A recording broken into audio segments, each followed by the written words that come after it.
Good evening, ladies and gentlemen. Welcome to the stream. A little bit different this evening, me starting off rather than Paddy. Paddy has joined me in the commentary box this evening, but as the sad news of the passing of Murray Walker got announced yesterday evening, we thought we'd begin the stream this evening with a little bit of a tribute to Murray Walker, hopefully soon to be Sir Murray Walker. So if you want to play the video, Paddy.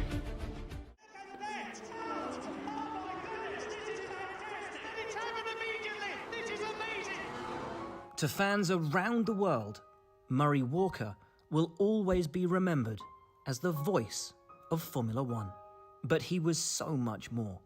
When those fans turned on their televisions to watch Grand Prix racing, Murray also became part of their family.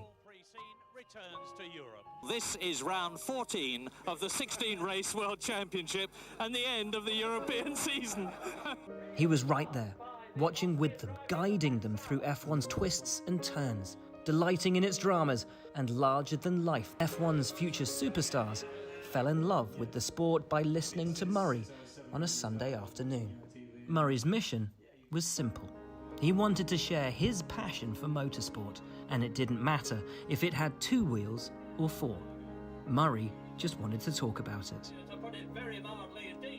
He told the story of Britain's golden era of bikes, from Mike Hailwood to Barry Sheene. So when Murray arrived in Formula One in 1978, he already had a way with words. It wasn't only the years honing his commentary, but a career in advertising too, where he had an ear for catchy slogans. Remarkably, Murray had fitted broadcasting around his day job until he retired. Meanwhile, the dramas brewing in Formula One, both on and off the track, were the perfect backdrop for Murray's distinctive talents. Here was a voice to tell the viewer all about the magic and mayhem of this most dramatic of sports, and to tell it with genuine emotion and joy. You've joined us at a tremendously dramatic moment. My goodness, what excitement at Monaco. In 1980, James Hunt, the charismatic 1976 world champion, joined Murray in the BBC commentary box. Like most F1 teammates, there were moments of friction, and the pair had to share a microphone so they didn't both talk at once. But over time, their chalk and cheese pairing became one of Formula One's famous double acts. Murray, the pants-on-fire commentator, and Hunt, the laid-back but no-nonsense analyst. Many of the drivers Murray talked about on track seemed to adore him too. He respected all the drivers and told their stories with care and attention. Murray said no other driver gave him more drama to describe than Nigel Mansell. Murray providing the soundtrack as Mansell Mania swept Formula One to unprecedented levels of fandom in the United Kingdom. They'll both go out! And Mansell is furious! Nigel, first of all, will you carefully and slowly take your hat off? You've got an enormous bump on your head. Can you let them see it? I don't know whether... Right up there. Oh, I'm sorry. A family tie connected Damon Hill with Murray. He commentated on his father Graham Hill's own stellar career and followed Damon's from the start. And when Damon finally won the world title in 1996, the emotion was only too real. Damon Hill is the world champion of 1996. And I've got to stop because I've got a lump in my throat. Late in his career, Murray formed a formidable new partnership with Martin Brundle, the duo guiding fans through the early years of Michael Schumacher's dominant Ferrari reign. And when Murray retired from the commentary box in 2001, Michael happily agreed to one more interview with Murray to mark the occasion. Yeah, here we are. Here's Michael Schumacher. Oh, Michael. I'd like to thank you for all the job you have done for us so far. God, I don't know what to say. Michael Schumacher's just given me a bottle of champagne, which has been signed by all the drivers. Thank you very much indeed, Michael. Martin, bless you. Murray's unbridled passion, his ability to immerse himself so deeply, sometimes led to the wrong words coming out, or at least in the wrong order. 3 lights, 4 lights, 5 laps. Pause! These verbal hiccups became affectionately known as Murrayisms. Perhaps it baffled Murray slightly that these peculiarities became, in their own way, another one of his hallmarks. It's the German Grand Prix in Hocken. Bernie, it's some 17 years since you bought McLaren. What do you remember best? I don't remember buying McLaren. For nearly 25 years, Murray Walker lent his voice to Formula One. And what he said always came from the heart. It was never work to Murray. It was never just commentating. It was simply telling the world about something he loved. And for that, the world loved Murray too.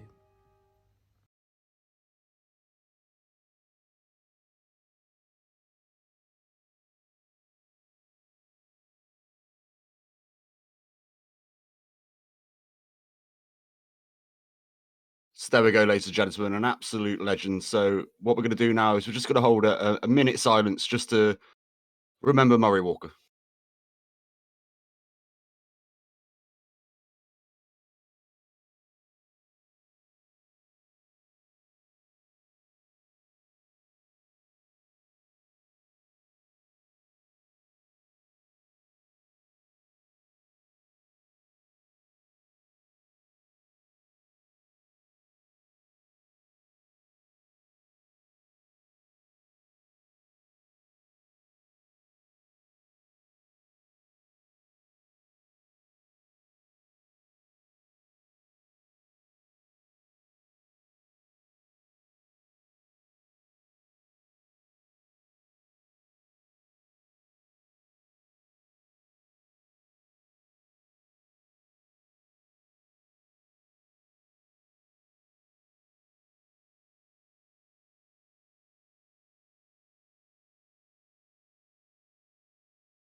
Was shaped a lot of our childhoods.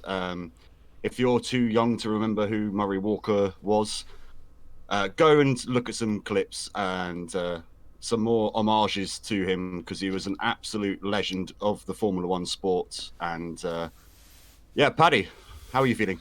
Yeah, very well. Thanks very much for having us along this evening. A very fitting intro and tribute. Thank you very much for that, Silly. Somber news indeed for the entire F1 community. Really has been some heartbreaking news. Murray Walker, the man of our childhood, the voice of our childhood in that respect. I mean, yeah. Yeah, indeed. You know, the Murrayisms, always getting things wrong. We tend to do that quite often as well. Ben Hayes with a 200 cheer there. Thank you very much, Ben. But yeah, unbelievable news. We knew he was poorly. I mean, my favourite moment was when Damon Hill won his world championship, and you could physically tell in Murray's voice, because he was very, very close to Damon. It was, you know, yeah.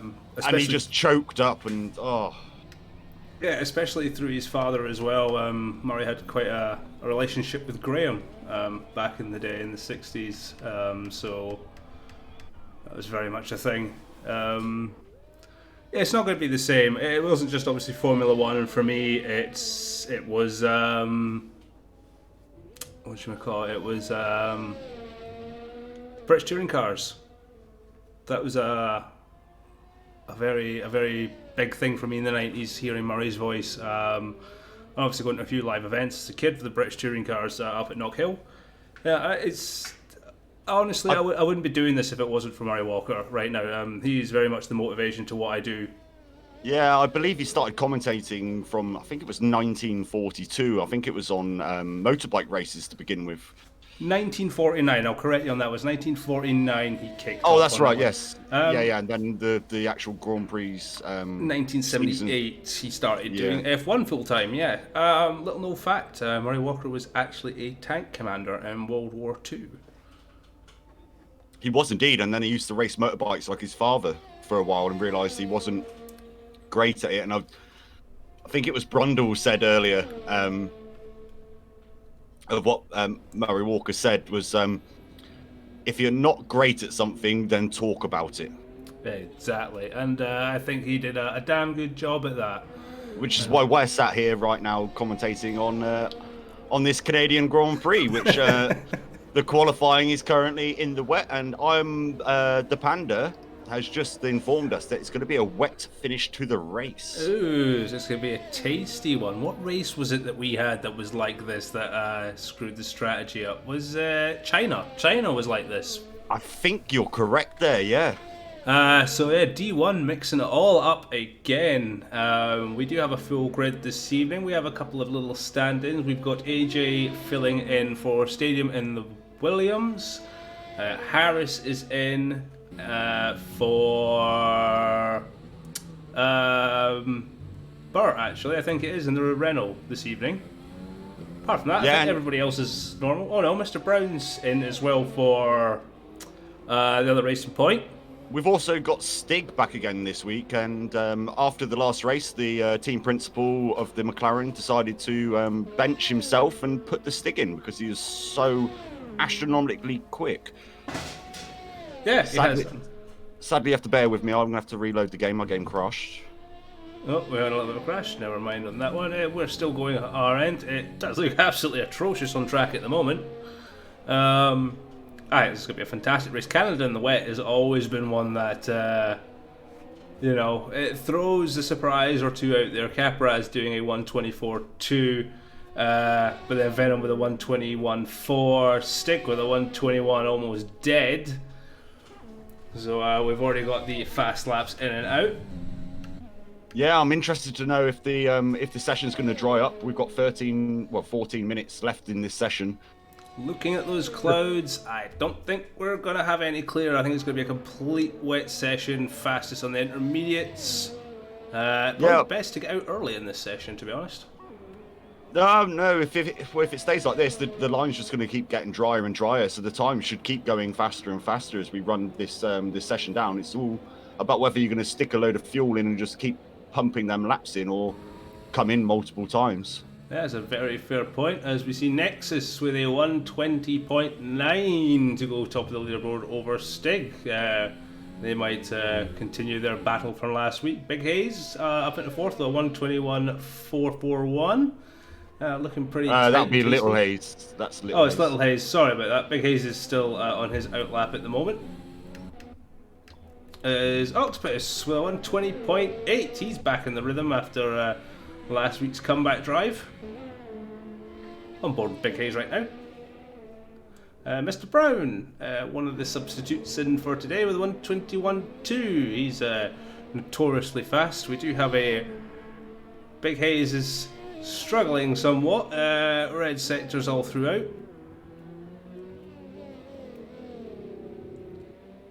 Not the nicest of conditions to be driving, that's for sure. No, indeed. We all know my affiliation with the Canadian circuit. I absolutely love it to drive. It's a great fun circuit to drive. In the rain, though, it's an absolute different world. And just to let the viewers know today, we do have strict corner cutting on today because there's too many corners that you could be a little bit too... Yes. And here is one of them, the last chicane going to the Wall of Champions. So, taken very close there by Harris. But yeah, there's not much. Harris with a 124.9. He'll not be happy with that. Wanting to improve. Weasel with a 124.4. Mariachi with a 123.3. Scott with a 123. Almost dead on. So some drivers starting to relish in it. Some are struggling a little bit in this. Mr. Brown, 120.697 to go top of the leaderboard here in Division 1. Yeah, indeed. Yeah, like I alluded to earlier, this is the perk of having a bit of a wet race, a bit of a wet qualifying. Sorry, the times they're just going to keep tumbling, and we're just going to see that top spot getting swapped and changed. And it's all about timing now for who's going to cross the line last to start the final flying lap and get that pole position time. Yep. Blaine looks like he only went out for a runner lap. He's back in the pit slope setting a time. Chaz is gearing up for a fast lap. He's just getting out the way of a few cars, the McLaren, the Williams, and what looks like one of the Alfa Romeos. Yes, it is. He is going very slowly, is Chazza. If he is going to be starting his lap, he'll be doing it on particularly cold tyres, which will not be benefiting him. So he kind of wants to get a bit of a move on, I think. Yeah, we do know that he's had some connection issues. There might be a bit of an issue there on board. He has pitted though, so he's obviously just abandoned that one. Fade yet to set the lap, but he is on his quick one now, I believe. No real change up at the top. Alexander is in 9th with a 1:21.7. Caparaz running at the top 10. It's a great view of the cars getting real close to that barrier. There's Fade has backed out of his lap. Looks like Harris is he's on an in lap at the moment as well. So Big Hayes coming around, World Champions, perfect little apex run out there. Will he get himself a nice little time? He is going for a lap right now. So it looks like the corner cutting is starting to kick in. A few of the drivers getting caught out. Yeah, indeed. With the strict corner cutting, you try and cut that Wall of Champions chicane and your time's going to get invalidated, and it's a pain in the backside when you've spent 1 minute and 20 seconds.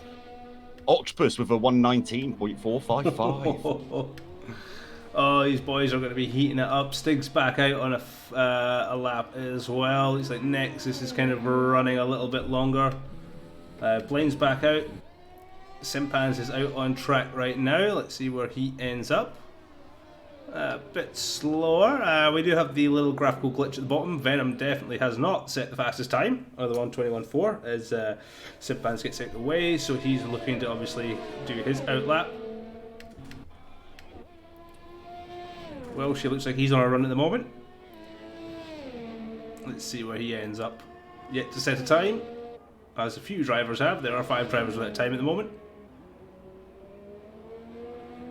And well, she is in the pits with just under 9 minutes to go. Yeah, it must have picked up a bit of wing damage there or something and decided to bail out. Wings are looking good. Maybe it just, maybe it'd been a bit of a victim of the old corner cutting regs. Ah, yeah, very true, very true. That can compromise a lap. You might want to go in, change your tyres and go again, as rallying behind Simpans. He is probably going for his fast lap right now. It will be, because this is an out lap, so he'll be going again. Bit of a queue of traffic. Chaz is going for it. Blaine is on a flyer at the moment as well. If anybody's wondering about the corner cutting regulations, we run the league currently on a regular corner cutting rules, just because we're new people friendly. We expect people to make mistakes and maybe run the corners a little bit too hard. We put it up for a vote, depending on tracks. So we put this up for a vote, and the majority of people voted for strict corner cutting for this track. So that's why we're running strict this evening. Exactly that, and it's very much a driver basis. We do like to be fair, as I said, very rookie friendly. I do believe there's going to be some regulations changing come season 2, with some more restructuring of the leagues. Very much. There is indeed. Yeah, are we allowed to discuss this yet? I think because it's work in progress and the drivers are not too much in the know, I think we will keep it quiet just for now. But let's just say it could spice some things up in the future. It's looking amazing. Yeah, we've got a few more things to iron out, and yeah, it's going to be brilliant for season 2. Hope you guys are going to hang around with us. Craigalopicus in the chat. Evening, gents. How are we? We are amazing, Craig. Very well. Thank you very much, Craig. Sorry about that. Sadly missed the Murray Walker tribute, but you can catch that on our YouTube channel when we re-upload it, or watch the VOD once we've finished streaming here this evening. Exactly. Blaine into 10th place with a 1:21.2. Caparaz has jumped up into 3rd position. Dropped down to 4th now, because AJ's just gone up into 2nd with a 1:19.714. So fantastic time there from AJ, one of the stand-ins for Stadium this evening. So it is all tasty up at the top. Yeah, indeed, and he's a last-minute replacement as well, because he did put into the chat when we was doing the Murray Walker thing, asking if there was any seats available. So he's literally jumped into the car in the wet. He's done a Hulkenberg. There's Stig, 1:18.5 from Stig. We just caught him crossing the line there. Rapid lap there from the American. Yeah, I was on board throughout that whole lap. It was an absolutely worldly lap. Absolutely perfect on every single corner. So we'll have the likes of Octopus and he'll probably come out for another run. Nexus is on an out lap as well. They're obviously just gearing up for a go lap. Little Hayes is out there. Blaine up into 5th position with a 1:19.95. Fantastic lap. Chaz is down in 16th with a 1:22.4. So he's struggling while Blaine is relishing in these conditions. He is indeed, yeah. Venom currently has done 7 laps on those intermediate tyres and is only set a 1:21.1. I imagine he's getting caught out by some of these strict corner cutting. Very possible, and he's going to be careful because if that's the fastest lap he sets, I don't think we're going to be starting on a wet track in the race. I think it will be a dry start, so it will be a completely free choice of tyre for everybody on the grid. Who has just set a time there? It hadn't set one before. Let's have a look. So Octopus 2nd, AJ 3rd. Someone just set a time and it's completely bemused me. Harris is up at the 10th with a 1:21.073. Could it have been Simpans in 11th place, 1:21.1? I think he'd set one slightly earlier, but we are still with 2 who have not set times. Brandy has abandoned still his lap. sat in the pits as well. Yep, Welshie looking to finish as a Red Bull goes screaming into the pits there. Oh, Welshie absolutely gives it the beans coming out of the last corner. And that puts him up into 17th, a 1:22.151 from Welshie. So the Alfa Romeo driver is kind of struggling a little bit at the back of the pack, but not struggling as much as Chaz. Octopus is just about going up the back straight now, about to come up to the Wall of Champions soonish to start a flying lap. Yep, he's got almost a second to make up to run for pole position here on Stig, so he's going to have to pull a hell of a cat out the bag on this one.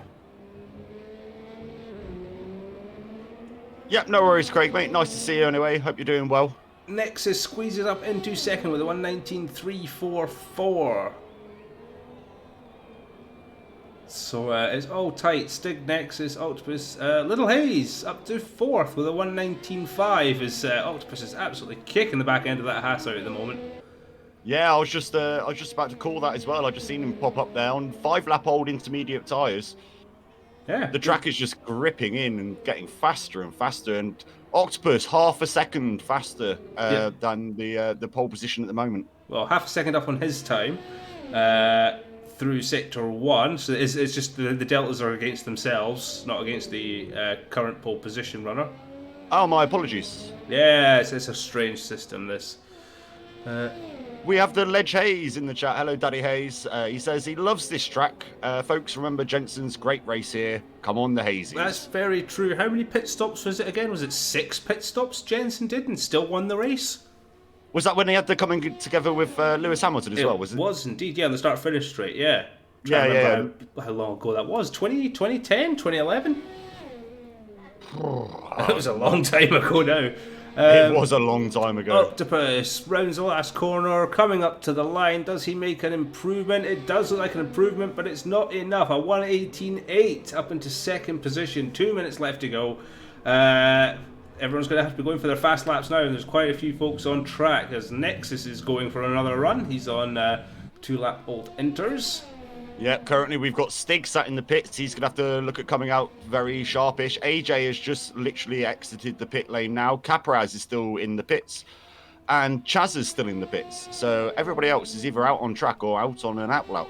So it's going to get spicy to finish this session off. It is indeed. Very, very spicy. His Nexus is absolutely kicking the Alpha Tauri all about the place. He's really going for it now. He's we just see one of the Williams parked up, just getting out the way. That was good of them.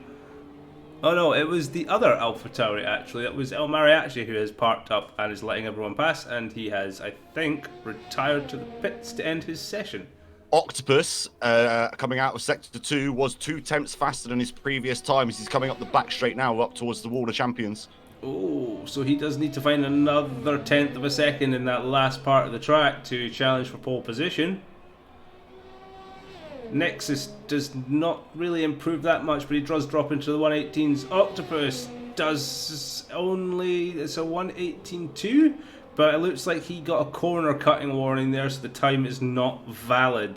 Yeah, indeed, he was half a second up still when he crossed the line, but it didn't get registered. So yeah, it must have been a little bit too close to those curbs. Oh yeah, absolutely. So at the moment we're sitting there with Stig, Octopus, Nexus, Little Hayes, AJ, Blaine, Capraz, Scott, Fade, Mr. Brown, Harris, Simpans, Venom, Mariachi has indeed retired to end the session, Alexander, Big Hayes down to 16th, he's struggling a little bit, Welshie, Weasel, Chaza, who has basically given up I think, and Brandy has yet to set a time.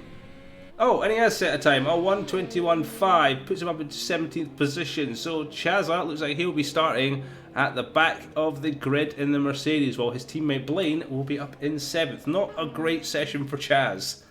No, not at all. But I mean, look at the standout driver in that top 10 there. You could probably think of exactly who I'm thinking of, but it's Little Hayes. Little Hayes. 4th place. Absolutely unbelievable, Jeff. As Octopus goes round the last corner, he's trying, but he's on reds all the way around. He is not going to improve. Yeah, I think he cut that final corner again. I think he just took too much of the curb. We just saw a Williams absolutely wiggling it down the straight. It was AJ who jumps Little Hayes and goes up into 4th position while he crosses the line. Little Hayes is on a fast one though, as he really goes wide in the Wall of Champions. Does he improve? He does improve, but it isn't enough, unfortunately, just off of AJ's time. 5th place with a 1:19.590 for Little Hayes. Fantastic result there. On board with Alexander, he's on a fast one. As you said, end of the session here, the track is really ramping up. So the times may tumble still. Alexander comes out the final corner, foot to the floor in that Renault. Let's see where he ends up. He was improving. And he is going to stay in 6th, but Venom, 4th position with a 1:19.176 out of the blue. Fantastic. Alexander does jump Blaine up into 7th position. Yeah, I wondered when the Red Bull was going to show up there. Blaine has binned it. That was a bit of a weird manoeuvre as he just cut the last corner and absolutely yeeted it. Hopefully trying to maybe end the session for everybody, but it didn't quite work. Still sitting in 8th place is about where the Mercedes have been qualifying in the previous couple of races. So a little bit further forward, actually. They're normally 10th and 11th, aren't they? Or 11th and 12th. So, yeah, good result for Blaine now, I think. We're looking at that. Weasel, Brandy, they're all coming in for a formation, running the pits there. That's a beautiful sight to see from the drivers. And we've got Beth in the chat. Nice to see you, Beth. Stalwart on the stream. Is always here on a Sunday. Yep. I just seen that was one of the Alfa Romeos went into the back of one of the Ferraris there. Fantastic race there. Fantastic qualifying from Little Hayes. Fantastic indeed, 6th place. So there you go, Stig in first with a dominant 1:18.5 to take pole position. Octopus behind him with a 1:18.8 and Nexus with a 1:18.9, so it is close at the top. Venom in 4th, AJ in 5th, King of Karts 6th, Alexander 7th, Blaine in 8th, Fade in 9th, Capraz in 10th, Harris in 11th, Scott in 12th, Mr. Brown in 13th, Big Hayes in 14th, so he improved up at the end. A nice little run at the end there for him. Simpans in 15th, Mariachi in 16th, Weasel 17th, Brandy 18th, Welshie in 19th, and Chaza bringing up the rear of the grid in 20th. Spriddle dude with a big cheer for Nexus there. Yeah, indeed, yeah. But we all know Big Hayes' strategy here. Start last, finish in the points. So... Can he make it work this evening, especially with the fact that we're going to get a little splattering of rain towards the end of the race? Whether that comes to fruition or not, we don't know. Let's see, because would that be, if he does that strategy and gets driver a day, would that be 6 in a row? No, it's 5. He had 5. 4 last time, I believe. Yeah, right. And yeah, Daddy Hayes with a well done, Little H. Indeed. Fantastic run in the wet conditions. So we just wait for the session to start. Drivers have been instructed to let it run down by themselves, let everybody get their setups done. Especially after having a wet qualifying, anything can go now. Well, they haven't listened because it starts in 4 seconds. I think that was an automatic. It has been running for a little while. But I do believe AJ and Blaine may have jumped the gun. But we'll see as we are starting off. It's nice to see a McLaren on the front row. But here we go, formation lap. Well, after testing this week, we may see that in reality coming 2 weeks' time. How is AJ last, actually? I don't know. That is a very strange one. I didn't see any penalties there. Let me just see if I can get rid of that fastest lap by Venom, because that's going to annoy me. No, it won't. AJ, I have no idea how you last. I mean, I know you've got the bug with the fastest lap thing there. I've got the bug where out the back of every single car there's black smoke. I believe, AJ, this is a Codemasters thing. Apologies, you should be up at the front, but yeah, I didn't see any disqualifications or grid place penalties after that session, so... If AJ's watching the stream, when did you join the session? Was it... He joined in qualifying. Was it part way through qualifying? Start I don't know if qualifying, that makes... I don't know if that makes a difference or not, so it's a shame, AJ, but there's nothing we can do to fix it, I'm afraid.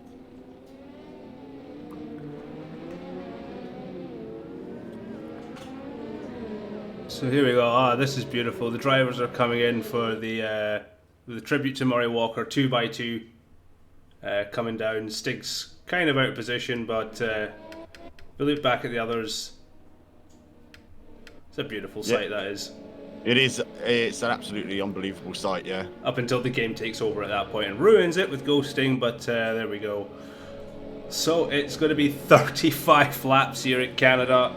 We have a rain expected towards the back end of this Grand Prix. It is going to be havoc from start to finish.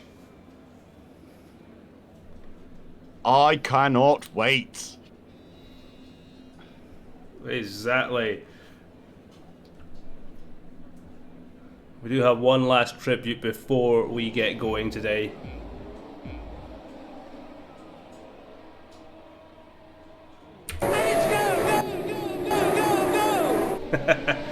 There we go. We are off. We are off. My cameras are being really weird. Can't really see what's going on at the start of the first corner. Looks like everyone has got round the first couple of corners cleanly. We're on board with Mr. Brown at the moment. Yeah, I'm at the back of the grid. Everybody's got round the first corner without any spinalas. It is getting dicey up here. We've got several cars going wide. It's getting a bit cute there with Blaine, Venom and Little Hayes. And oh, we have a Renault into the wall. I believe that was Alexander who's lost a bit of his front plate. It was Alexander indeed. He's dropped down into 15th place now. On board with Fade there as he battles on with Harris. It's great. So we're looking at a two-stop strategy here, but it could be a tasty strategy indeed with the rain coming in. A lot of the guys may be trying to pull along first. We got a McLaren there of Brandy going into the back end of Alexander, who's under heavy braking into the last chicane.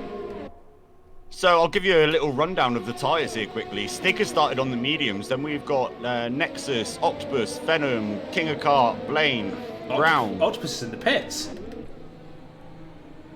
Caparaz. They're all on the soft tyre. You've got Harris on the medium tyre, Scott on the medium tyre, AJ on the medium tyre, and Mariachi on the medium tyre, and Weasel, as well, also on the medium tyre. So we've got a good bit of mix-up. Hayes, 95, corner cutting, gained 1 place, so he gets a 5-second penalty. Both the Ferrari boys have penalties for corner cutting right now. We do have an incident a bit further back by the looks of things. Not entirely sure what's been going on, but there was bits of car. We do have a safety car at the moment, so who has had the accident? Who has been worst off? I mean, looks like Octopus had to come in for a nose change maybe, but he's going to benefit from this. Yeah, he's come out on a new set of medium tyres, currently sat down there in 18th place. I mean, those medium tyre runners, they're probably going to try and string this out on that medium tyre until they have to come in and pit onto the wets. Little Hayes, a Ferrari without a wing. Very weird looking sight, but safety car looks like it's going to benefit him right now as he goes in for a complete front end change. Big Hayes, 8th position. We called it. He does this every time. Oh! Little Hayes getting a bit aggressive there as he overtakes Blaine into the... Caparaz with a 5-second penalty for a severe collision with King of Kart. I have a feeling that might have been something to do with Little Hayes, but they've double stacked at Ferrari and they can't get out because the Red Bulls. Oh no, and Blaine can't get out because he's been stuck behind the stacking of the Ferraris. Ah, disaster in the pit lane. Yeah, and also Alexander's just picked up a drive-through penalty for speeding under the safety car, which has now just disappeared on my screen. Yep, it looks like Alexander is coming in. He will not be serving it. So your current top lineup is Stig, Fade, Harris. Chaz has somehow gone up to 4th position for pretty much back of the grid. AJ up into 5th. Chaz has started 19th. Yep, AJ started 20th. Welsh in 6th, Mariachi in 7th, Nexus in 8th, Weasel in 9th, Brown in 10th, Venom in 11th, Caparaz 12th, Octopus in 13th, Little Hayes in 14th, Simpan's 15th, Blaine in 16th, after being held up in that pit stop by the stacked cars. Brandy is 17th, Harris has a 5-second penalty for a collision with Chaza. We have warned them about the safety car.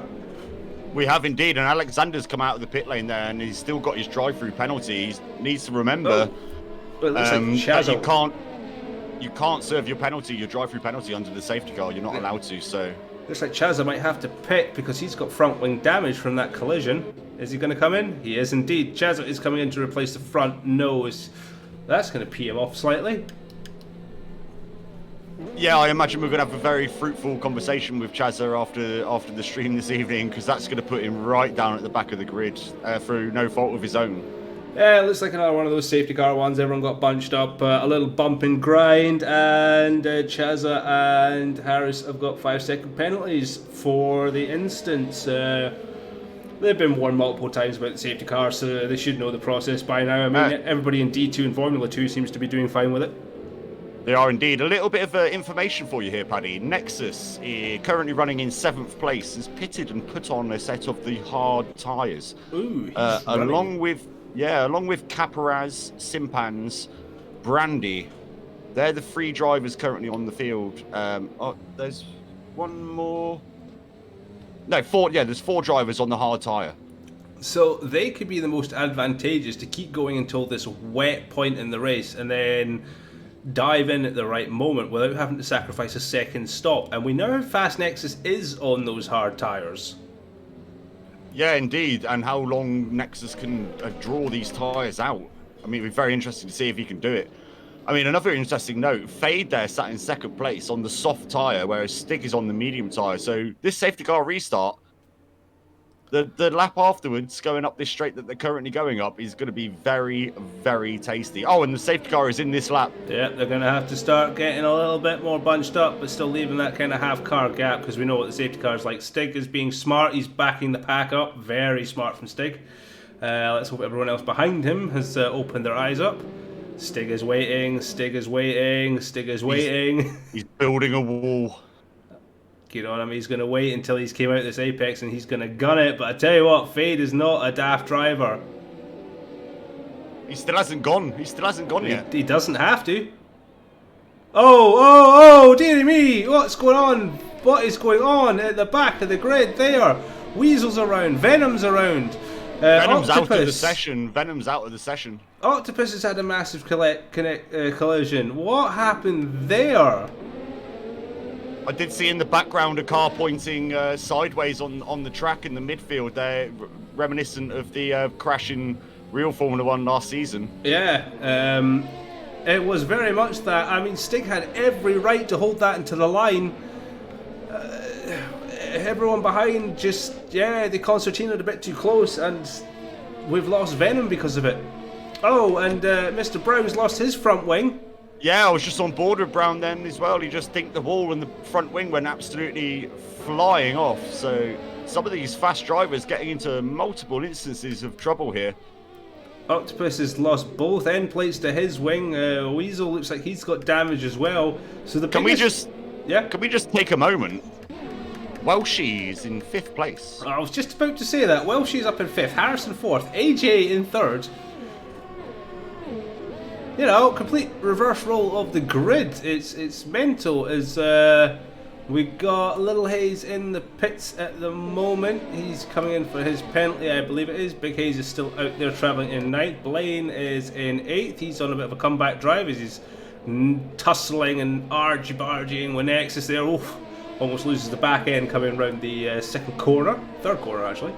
AJ and Harris both have 10 seconds worth of penalties as well, by the way. So Welshie's looking at a net 3rd position if we were to stop the race now. Yep, it looks like Nexus have went wide there because Blaine's managed to get past.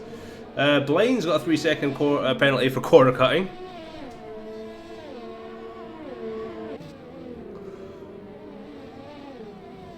Championship leader at the moment, I believe, is Octopus.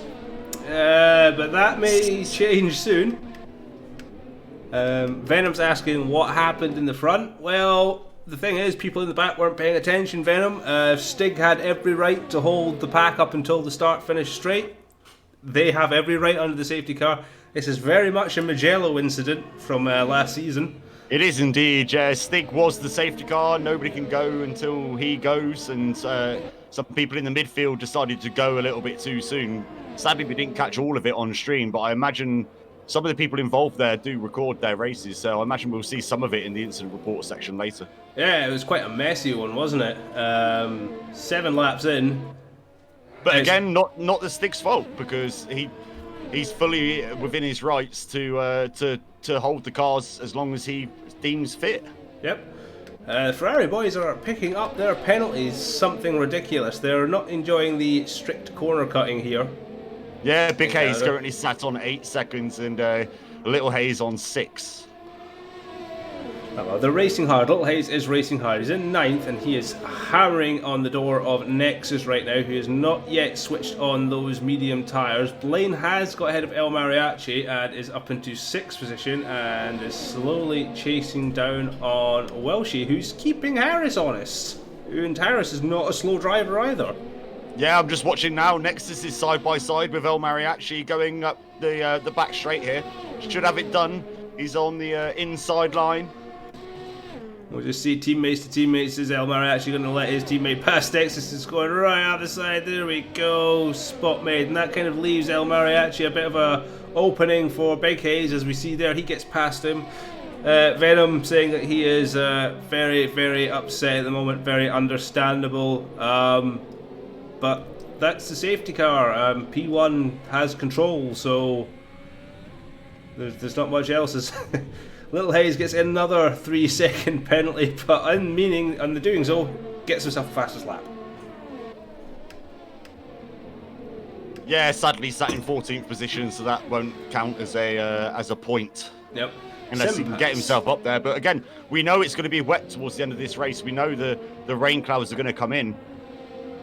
So, I mean, this could all get changed again. We're on lap 8 to out of 35, so... Little Hayes, another 3-second penalties. We've got a yellow flag in Sector 2. Looks like one of the Williams has had a bit of a bump. Is it AJ? I think we're on board with AJ. He's had a bit of a bump, I believe.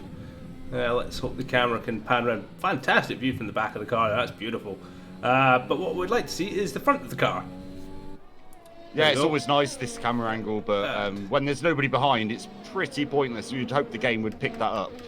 Exactly. There's a big right as Scott decides what's a corner and skips it completely. There is a absolute trail of cars in the mid-pack here, coming from Big Hayes all the way back to Chazza in 11th. So it's from 6th to 11th. They're all grouped together. Simpans is trying to squeeze his way around Scott at the moment, but Chaz is getting involved. Welshie is up to 3rd place. Oh, nice. So there must have been a mistake there from Harris to let Chazza through. Fade and Welshie both on 8-lap-old soft tyres. I'm not quite sure how long these soft tyres will last on this circuit, but I would imagine they'll be coming to the end of their life pretty soon. There will be. It is not a very abrasive circuit here at Canada, so they can get away with maybe 12, 13 laps. It's a fantastic view looking off the back of Chaz's car. I just seen a Blaine left the session. I'm sure it was a Blaine just left the session, so you might see Blaine dropping down the field here while he sorts out his connection issue, perhaps. Oh, not again. Not again. I know, it's like last week all over again, isn't it? Yeah, he's not having... As long as the AI doesn't pit him right now for hard tyres, he'll be fine. He is loading the Octopus has game got up. a 3-second penalty. Oh no! Is anyone going to actually not get penalties? Nexus, 3 seconds worth of penalties. Scott is getting past. Oh! Scott, gives El Mariachi a little love kiss. Nexus is going to take advantage. He's going to have the better drive out the corner. Nexus does, but it's going into left-hander. Scott has backed out. Daddy Hayes, Little Hayes is going to have a whole minute of penalties at this rate. A minute and a half at the way he's going. Well, let me tell you, he's currently sat on 12 seconds of penalties. I believe the cutoff is 21. 21, and then we're going to start seeing some black flags, I believe.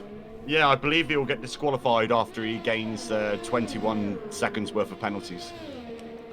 Venom saying 3 guys in front of him were standing almost still, and he didn't have time to brake. Oh, unfortunately, that's the life of the safety car. You have to pay attention to everybody in front. I think most of the midfield were looking to accelerate, bomb out of that last corner, but Stig was in his right to hold the pack as Blaine and Welshie are fighting like mad. I believe Welshie's going to the pits. Blaine spun. Blaine has spun and lost an M plate into the last corner coming out the wall of champions. Oh no. Blaine's rotten luck continues at number 13 car. Yeah, it's terrible when you get disconnected. If you don't actually play the game yourself, when you get disconnected, you're frustrated because you're in a decent position, and then when you come back in, you're just not in the right frame of mind to just sit back in your seat and just get on with things. So mistakes happen when you're driving a car at these kind of speeds, and when you have to be so accurate. The mistakes are easy, aren't they, Paddy? Oh, very easy. You see me at Suzuka on Wednesday, just taking that corner far too fine, just putting a couple of wheels a couple of inches just to the left on the curb, and Spinella. And I did it twice, and that ruined my race, but still came away with a point at the end of it, so I'm not complaining too hard. Welshie has just received his first set of penalty points for... I was literally just about to comment on Welshie as well. He's coming to the pits, as we've seen on the previous lap there, and he's come back out on another set of soft tyres. Maybe he thinks the rain's going to come a little bit early as Chazza, Simpans and Scott are three-way coming down into the final set of corners. Scott goes round the outside of Simpans. Chaz dives into the pits. Fantastic. Blaine looks like he's on a vengeance drive. He is not pitted. No, he hasn't, and he has got M-plate damage. AJ. Chaz is in the pits now. Chazza is in the pits now. It is indeed. So pretty much everybody, apart from Scott Mariachi, Alexander, Brown, Chazza, Caparaz and Weasel, have penalties. Stig has also just been into the pits again. He's just come out on a set of soft tyres. I think that's the second pit stop for Stig. He started on the mediums. So yeah, Blaine gets another 3-second penalty. Big Hayes, second position. We have a yellow flag. It looks like someone has gone round. Oh, well, she has spun it in sector 2, I believe. End of sector 1. Does he have damage? He's just come out of the pits. And he's got end plate damage, and he's just done a pit stop. He'll be raging right now. It will indeed, but like you said, Big Hayes, second place. Daddy's going to be proud tonight. It's one of those things. Little Hayes has a fantastic qualifying session and sees himself down in 9th, but he is absolutely hammering it past Scott right now, down the inside, coming up into the final chicane. Executes it with plenty of time, perfectly, grazes the walls of champion, and off he goes up into 8th position. Brandy now joins the penalty club. Scott's in the pits. Scott is in the pits. He just overtook Stig there, also on that straight, and then he's just jumped straight into the pits, dropping himself down into 16th place, and he's putting on a set of the soft tyres. So he's on the softs now. Simpans, welcome to the club. You can have a penalty. It's a race of attrition here. These guys voted for strict corner cutting rules, and they're suffering now. Fade and Simpans are having a bit of a battle up ahead. So Harris currently leading this race as 10 seconds, Hayes with 8, Nexus with 3, Blaine with 6. Then we've got Elmer actually in Fade with 0 penalties. Blaine up the outside of Simpans there. Is he going to execute it? Is he going to stick it? Looks like he will. Simpans is under pressure at the moment. Oh, Blaine on my screen's in 4th. 6 on mine. 4th is El Mariachi. We have another yellow flag. Chaz is out of the race. Yep, I just seen that appear. I don't know if he's disconnected or he's just given up, because the car is still on the track. It is indeed, yeah. It's just making its way down to the final hairpin, and now it's stopped, so it's pulled over. We have a VSC. Blaine is out of the race. He's lost the front wheel somewhere. He came down the start-finish straight, and he's lost it. Quick one, Wirefile. Thank you very much for the follow. Appreciate it. It's all kicking off here in Canada. We've lost both the Mercedes drivers, and we've lost the Red Bull of Venom. Yeah, Venom got lost earlier, a lot earlier. But losing both Mercedes within literally a few seconds of each other. Yeah, well, she's just been into the pits again. He's come out on another set of soft tyres. VSC is over. Oh, well, she drive-through penalty. Yeah, I think the pit lane pretty much did him over there. As he come out, he must have been in a positive, and then the VSC ended. Oh, and Welshie has literally just ended it. He's literally just ended it into turn. What are we? Right about turn 7 or 8. Looks like he's just come into that tight left-hander, yeah, and he's not made it. I think he raged it. I would be surprised. Little Hayes, 3 more seconds. He's getting close to a black flag at the moment. So that's not looking too good. I'll tell you what, Big Hayes is in the lead. Harris is in second. Wow, how did that happen? I have no idea. I have no idea, but we have a Ferrari in the lead, ladies and gents. And with the current penalties, as I was running down, I'll start again. Hayes is on 8 seconds, Harris 10, Nexus 3, Fade and Steger penalty free along with Mariachi. Little Hayes 15 seconds, Simpans with 9, AJ with 8. Brown, Octopus and Alexander all have 3, and Brandy has 6. Capraz, Weasel and Scott are currently penalty free. Yeah, so it's tasting up at the moment. We have Little Hayes, but look how dark it's getting. The rain is coming. It's ominous, isn't it? As Little Hayes is hounding the back of El Mariachi at the moment, and he has AJ behind him, and AJ's not slow. Both of them are charging their ERS at the moment with the red lights flickering at the back of the cars. I love to see these darkened conditions because you can see the lights of the cars a lot better. It's Little Hayes, he's into the barrier. He tried an outside manoeuvre on the wall of champions, was never going to work. Yeah, he's lost a bit of right front wing there as well. He has indeed, and that's going to affect him. I think the pressure's getting just gave him a little love touch at the up the back end there as well, going into turn 1. Yeah, I mean it's bits of front wing getting flung up everywhere. It's tight. It's tight. We've got 3 cars going round here. El Mariachi, AJ, and Little Hayes. There's a bit of a squabble as AJ is battling with Mariachi up ahead. AJ does have the inside line up into this right-hander. He's on the grass and everything. He's rally crossing that Williams right now, but he's made it through.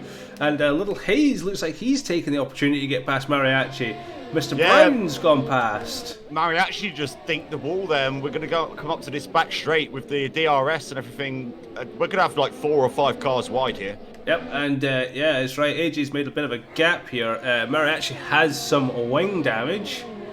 Yeah, he dinked the wall just before the after the fast chicane. Mr. Brown is glitching through time and space itself. Oh, and we've got Octopus is climbing back through after that early. Obviously, he must have had some wing damage. That's why he's been so far behind. Oh, massive accident at turn 1 there. That involves Simpans and El Mariachi. It looked like they got squeezed by Octopus. And yeah, Simpan's missing his whole front wing. Well, Mariachi's also missing his whole front wing. Oh, that one looked painful. Yeah, sadly I missed that. I just jumped onto it after you mentioned it, and yeah, Simpan's no front wing at all. He's got Brandy right up his gearbox at the moment. Yeah. He's got virtual safety car. Let's see, it's Welshie in chat. He was on for a good one. He's gutted, he's furious. I completely feel that one as well. Great running there, Welshie, up until obviously The random time penalty and that. Yeah, and, the game screwed him. The game screwed him there. We're on lap 17, and do you know what I see on my screen? I see raindrops. I indeed see them as well. Half this race is going to be in wet conditions. Little Hayes, drive-through penalty. Brandy screwed him. Oh, hopefully we can see some footage after that. Can you expand on that, Welshie? Yeah, give us the gossip as we're back under racing conditions. Big Hayes leads Harris, leads Nexus, leads Stig, leads Fade, and I tell you what, those who have gone long on these tyres, give it another 2-3 laps, it's going to be intermediate conditions. Okay, so King of Kart has come into the pits. He's obviously got a drive-through penalty, but he's come into the pits at the end of this VSC. He's slapped on the intermediate tyres. Simpan's also in the pits for the intermediate tyre, along with an AlphaTauri. El Mariachi has gone onto the intermediate tyres, but Little Hayes will have to come back into the pits and serve his drive-through within the next 2 laps. I think it's too early for the enters, getting our 2 laps at least.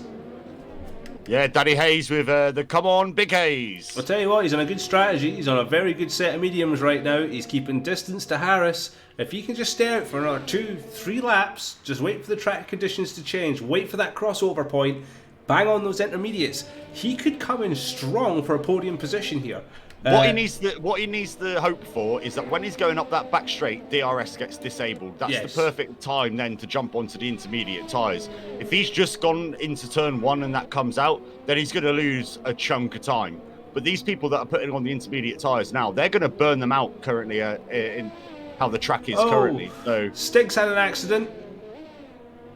Stig has had an accident. He's lost a bit of end plate. Yeah, he's got Fade right up his gearbox as well. Stig on 7-lap old soft tyres and Fade on 7-lap old medium tyres.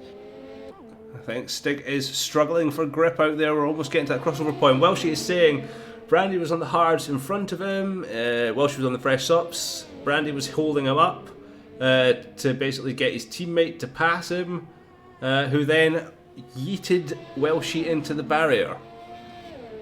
So a bit of naughtiness from the McLaren boys. Stig is going very well. He's losing a lot of time here. I hope you've got some footage of that, Welshie, because it would be very interesting to see. Sadly, I jumped on board you just as you went into the barrier. Yeah, unfortunate, Welshie. It was a good-looking run from you. Conditions are changing here. We've got some strugglers at the back. Stig is pitting already. Yeah, Hayes has just gone round turn 2. He's going down to turn 3 now. Still no DRS disabled warning, so starting to get harder. And he's putting a set of mediums on. He's going to have to pit again, Stig. Well, that's obviously a mistake there. I mean, he's a fast driver, the Stig here, but that's a blatant error. I mean, this is literally handing victory as it would stand into the clutches of Hayes, Harris, or Nexus. Remember, I've been watching those deltas, and the delta from 3rd to 2nd isn't going down very much at all. We just got to see how they can handle it in the rain. A completely different story in the rain. The field has split up from what it was. We've got a lot of gaps between the drivers. Just waiting, as I said, wait for that DRS to be disabled. And then we should start to see people bang it into the pits. We'll get another lap, I think. One more lap out of this. Yeah, Hayes is going again. He's just going around the Water Champions now, so he's definitely going again. What he wants to see is when he goes down to that hairpin that DRS is disabled, and then he knows he's timed it absolutely perfectly. Yep. Can't see much change in the track conditions right now, but I'm guessing it will start to get slidier for these boys on the track at the moment.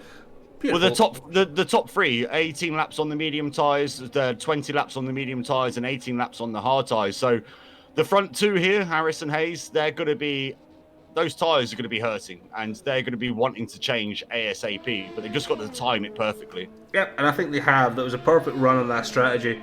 I think they've done well with this. Big Hayes is coming up to actually do some lapping at the moment. It will be on El Mariachi. Stig has rejoined. He's in 10th position. But again, he's going to have to pit again before the inters. Crossover point is really, really daunting. That rain is getting a bit heavier now. I mean, does he know something that we don't? Obviously, we don't get, as spectators, we don't get to see the ferocity of the weather that's going to come in. Is he just hoping that it's just going to be a bit of a drizzle, and he can make these tyres last? Maybe, but I can't see that. You know what happens when it rains in Canada? It stays raining, and it is looking grey and murky. Harris with a 3-second time penalty. Nexus is pitting.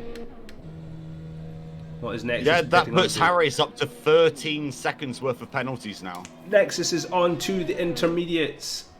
This promotes Mr. Brown. Harris is dropping back from Big Hayes. He's loving this crossover kind of weather, isn't he, on these tyres? You wouldn't think it's raining. Yeah, exactly. He's a pilot. He's used to flying in difficult conditions, and he seems to be able to convert that into a car that flies upside down. Very true point, that. Scott is rejoined on 8th position, just behind Fade. We do have a... Oh, is that a Williams? We have Capraz. Capraz has spun it at the end of the first chicane, so turn 3. Capraz has gone round. He's lost a bit of wing plate. Can we just take a second to notice that Octopus is back up into 6th position? Yep, he's ahead 16 lap old medium tyres. Oh, look at that rain now. That is definitely time to almost put the intermediates on. Harris is starting to close in on Big Hayes a little bit now. Yeah, he's got to pray that we get the DRS disabled thing now, otherwise he's going to have to dive into the pits. Or keep going. He's in the pits. That's it. Perfect Hayes timing. Absolutely perfect timing. Harris is also in the pits. They all should be banging into the pits now to get those intermediates on. Yep, intermediates on for the Ferrari, but he will be taking his penalty. Brown is in the pits. Indeed, but it looks like... Did Harris continue? No, Harris did piss as well. Yep, Harris has also got a penalty. Mr. Brown will take his penalty. They're all taking their penalties. Nexus has taken the lead. Daddy Hayes with Big H is flying. He indeed is. He's just flying upside down this evening. Now, all he has to do is stay within a few seconds of Nexus and the race win would be his. But anything, I'd say podium-wise, would be awesome. A lot of folk are getting some speeding in the pit lane. Offences there, wet and slidey coming into the pit entrance. Hard to break and stop. I mean, it's hard to see unless Big Hayes bins it at any point in the rest of these, in the next 12 laps. He's going to get driver of the day again, and that's got to be some kind of record. 5 weeks in a row, driver of the day. He started it in 17th, was it? 17th, yeah, right down at the back of the grid. I tell you what, he's deserved it. He may not have the 1 lap pace, but he has absolutely got race pace, and he's consistent. He's really consistent. So, a man after my own heart. Not very good on the 1 lap pace, but just keeping it clean and running it well in the race. Fantastic results. It's all... Daddy Hayes with upside down. Nice, boys. Thumbs up, thumbs up. Octopus is back down into 9th at the moment. Little Hayes, more penalties. Again. He's got to be getting close now. Where is he? He's on 18 seconds. One more penalty, Little Hayes, and you're going to get disqualified, I think. Yeah, let's try and have bosses. Oh, Mr. Brown decides he's having a penalty.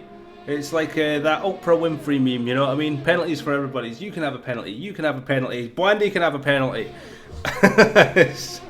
Everybody's on the penalties. Let's not talk about Oprah and the controversy that's come about this last week. Oh, we're not going to go on about that one. No. Not here. We don't do politics here. Well, she's saying Mental only had 3 seconds himself. Well, you could have been right up there, mate. But yeah, I just wish we had some footage to see what had happened from your point of view. The restart of the safety car was quite tasty. I literally jumped on board of him as he was going into his resting place. I didn't see what happened, sadly, but...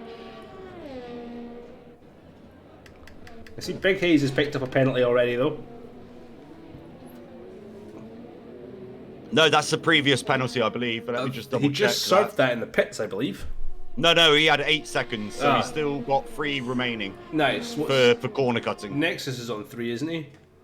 Nexus is on 6. 6. So yeah, basically, so we got Nexus on 6, Hayes on 3, Fade is penalty free, Harris 8, Brown 6, Stig 8, Scott 11, AJ 6, Octopus 3, Weasel 5, Caparaz penalty 3, Brandy 9, Little Hayes about 1 million, Alexander 12, Simpans 9, El Mariachi 3.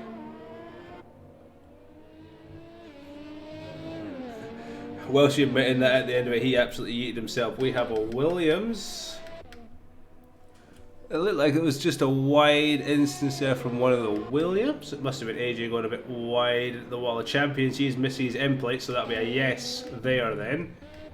Mr. Brown is catching Harris. They are D2 rivals.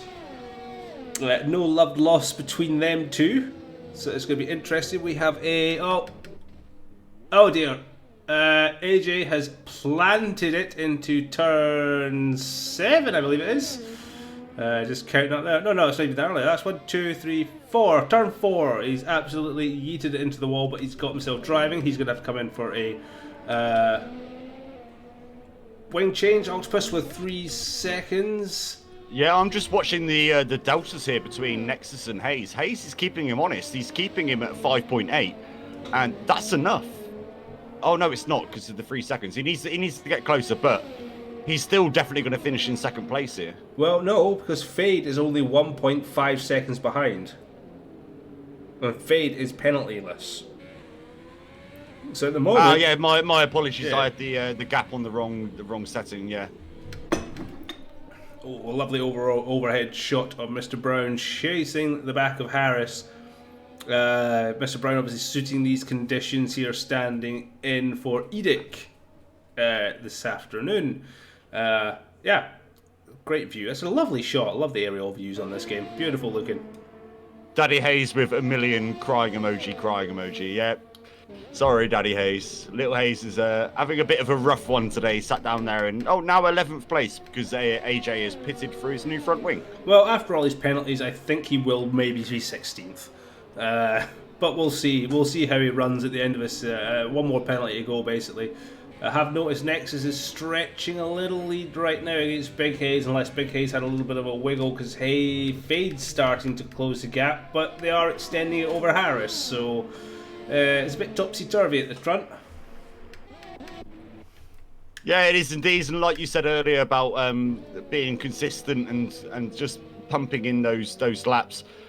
That's what Hayes is doing right now. I've been on board with him for now about 3 or 4 laps, and he's just constantly just making sure he isn't corner cutting, just sticking that car in the right place. He's pumping in the laps. I haven't seen him make a mistake. I don't know why he's lost a little bit of time, but AJ's hit the wall again. He's just came out for a fresh set of tyres, and he's back in the wall with more front wing damage. And Scott has retired from the session on. He's in the pit lane, I believe. Yep, I think he's just binned it in the pits. He's halfway down the pit lane, I believe, from looking on the track map. Yes, he just come in a bit too quick and absolutely yeeted it into the pits. Oh, there's a Williams there.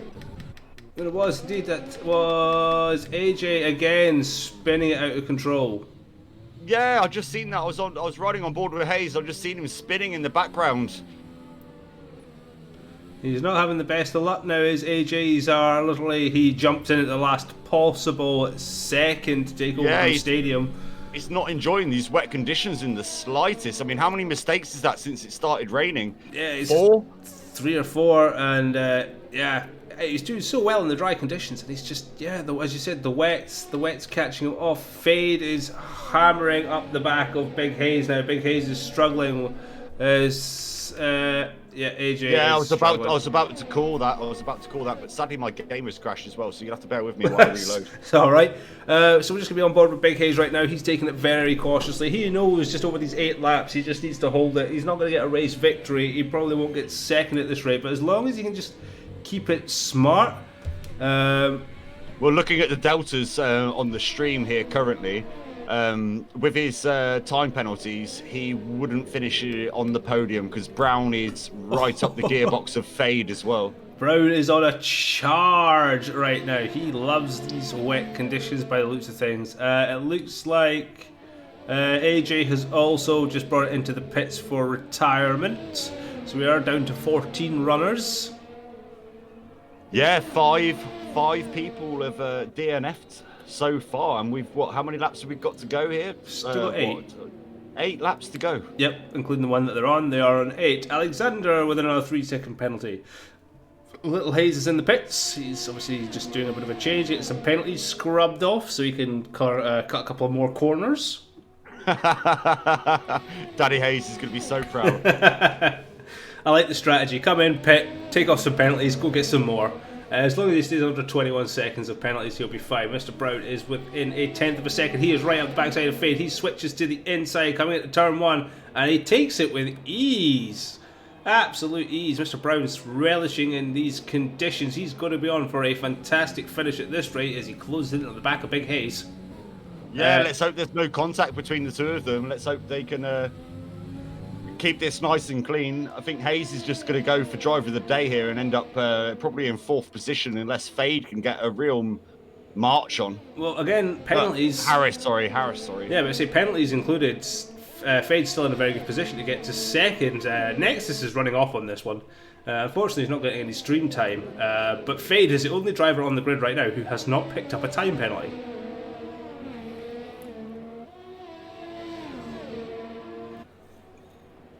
Yeah, Fade indeed. Yeah, he's absolutely solid there. Not a single time penalty. He hasn't even come in and served one. He's literally had 0 penalties throughout the whole of this this race so far. So a big kudos to him. Here we go. Mr. Brown's eyeing up Big Hayes. Big Hayes he's a smart driver. He knows when not to fight. He knows when there's faster drivers around him. But, yeah, he said it last weekend. He's not going to fight the faster drivers. He just wants to finish the race. Oh, what a maneuver! What a defence! He shut the door saying that. Danny Hayes is asking us, is there a prize for the most penalties? Not that we know of, but we'll make one. Oh, Mr. Brown's got a cleaner run on the inside. Who can get the power down most? It's a fantastic battle. Big Hayes is just like, nope, you just stay behind me, mate. As he cut in again. Oh, that's fantastic. Mr. Brown taking more of the track, going to get a better run off. And look who is starting to close in on the back of this. I would say it would be Simpans is closing in on the back of this, but he is a lap down, so he's getting involved. Okay, question. I've just rejoined. Yep.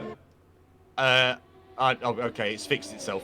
I rejoined and Stig was in the lead, but now he's back into 6th place for me. So, yeah, but he is closing in on Harris. Codemaster's being dirt. 6 laps to go. He is closing in on Harris right now. Mr. Brown has a little look at Big Hayes there and doesn't take it. It's getting very tasty here. I mean, he's playing right into Fade's hand here. The only guy without any penalties, and these guys squabbling, just bringing Fade closer and closer as they're going up this back straight. That's it. Mr. Brown really needs to make a way past Big Hayes. Big Hayes is just the best defence I've seen in a long time here from any driver. Oh, Mr. Brown with a big back end wiggle there. It's all excitement up here for the final podium positions. Big Hayes is just defending like an absolute champion. He's ran a little bit wide and Brown's up the inside going down into turn 3. But who's going to wield? Who's going to yield? Mr. Brown had an instant here in F2, but he's made it. He's stuck it, and he is off. Big Hayes down into 3rd position. Harris, Fade is right behind him. Harris hasn't really capitalised on the fighting ahead of him to make up time. Got no idea who Marsh is that has joined. Apologies for that. Daddy Hayes with also a bit of racing by Big H and Brown. Yes, indeed. Absolutely unbelievable driving by the pair of them there. But Brown is obviously a lot faster as Hayes just corner cuts a little bit too much. He took too much curb there and grabs himself another 3 seconds. And with Fade breathing down his neck, that's never a good sign. Harris and Stig are fighting away there. It's definitely going to put him into 4th place now. Fade's 0.8 behind, now gaining even more. But with Hayes' 6 seconds, that should definitely drop him down into 4th position and off the podium. Here we go. Stig's eyeing up a move on Harris right now, but without that DRS, there's not much he can really do. Harris closes the door going around the wall of champions and says no as they battle their way down the start-finish straight into the first corner. Let's see if there's anything to be done now. He backs off. Doesn't see an opportunity. And just behind them, Octopus is closing the gap as well, but he does have a handful of penalties to go with it. Yeah, I'm on board with Nexus, who's currently dragging out that lead. 12 seconds. He's coming up to. He's just actually lapped Alexander there, down in 12th position as we're going into the middle of Sector 2, coming down to the final hairpin. Yeah, it's all getting tasty now. The last few laps to go. 4 laps, including the one that they're on, and Fade is rapidly coming up behind Big Haze. Octopus is starting to close the gap on Stig, who's closing the gap on Harris, who is slowly but surely starting to close the gap off on Fade. It's all getting tight here. Those intermediates will be starting to hurt a little bit as well. So Stig's gone for a move down the inside, going into the final hairpin there, and he's actually got the move done. He's overtaken Stig. He's overtaken Harris, sorry. Yes, so yeah, he has as well, and he's up into 5th position. Octopus sees blood. He is seeing blood, and he is absolutely going to go for it. He's already starting to gain on the back of Harris. He's now 5/10 behind him. I mean, Stig's got an 8-second penalty along with Harris. Octopus is 9, and Weasel with 5. Weasel's pretty much He's not out of important contention, here. yeah. 34 seconds behind. It's the top Hayes, 6, 7. If Hayes plays well here, he could end up sticking in his position. Dropping down to 4th place and guaranteeing driver of the day. Absolutely. He is putting up the absolute defence on the back of Fade, who's now under pressure from Stig, who has kind of left a little bit of a gap out to Harris. Octopus is kind of sitting there. He's going to try and close up on the back of Harris. So it's all excitement here. Yeah, we got some back markers in the way here as well. Simpans just dives out the way of Stig coming down into the hairpin. Just absolutely fantastic running here this evening. I've seriously impressed with what I'm seeing. This race has been unbelievable, and we've done some Murrayisms today, and this whole stream, we decided last evening that we were gonna dedicate it to him because he is what made our childhoods. Octopus gets past Harris, but in turn incurs a 3-second time penalty for doing it, so that is not really going to bode him well. No, indeed, that puts him up to 12 seconds now, where Harris is only on 8. 2 laps remaining in this Canadian Grand Prix. Nexus is basically ran away with this one. He's been in control for the majority of the race. As you said, yes, this has been a very much a Murray Walker tribute. We've had our Murrayisms. We usually tend to do that, but can you blame us when we were brought up with basically the legendary commentator that is? It's part of us these days, isn't it? It's you can't think of Formula One without thinking of the name Murray Walker. It's just that if you're a man of age or a person of age of us, like 38-ish. Well, talk about yourself, yeah. Yeah. Oh, and Stig is now diving up the inside. Of Fade, yep.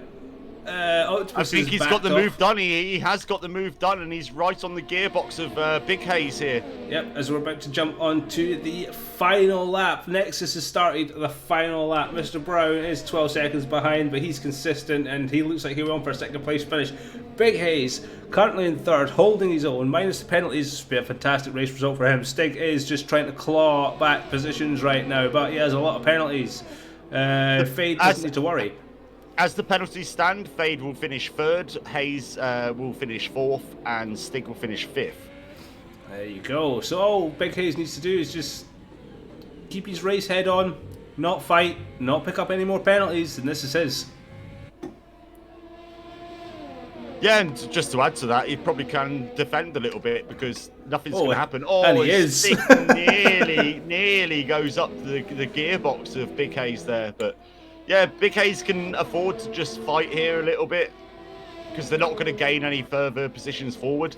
So you may as well just make sure that person doesn't overtake you. Yeah, exactly. Enjoy it a little bit. I tell you what, that rain is coming down harder anymore, and they would have to go into wets if they have. Hey! King of Car, another 3-second time penalty, putting him back up to. Oh, he's actually reached the 21-second mark of penalties. Well, one more run of penalties, and he's out. 21's the limit. Any more, and you're out.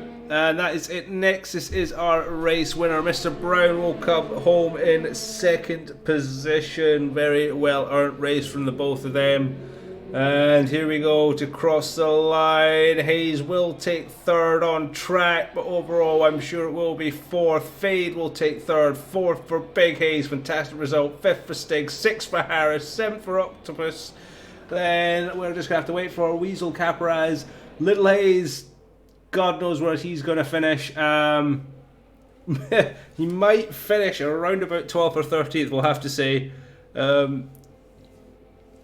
Fantastic race. I'm speechless. I was going to say, if they had raced for another 5-6 more laps, it would have been wet conditions. Look at the rain coming down now. It's atrocious. But made for It is indeed, yeah. What a fantastic race. So much fun, so much action. Yeah, I absolutely love that race. This is why I love the forever changing weather conditions. So there we go. Weasel does finish in 8th.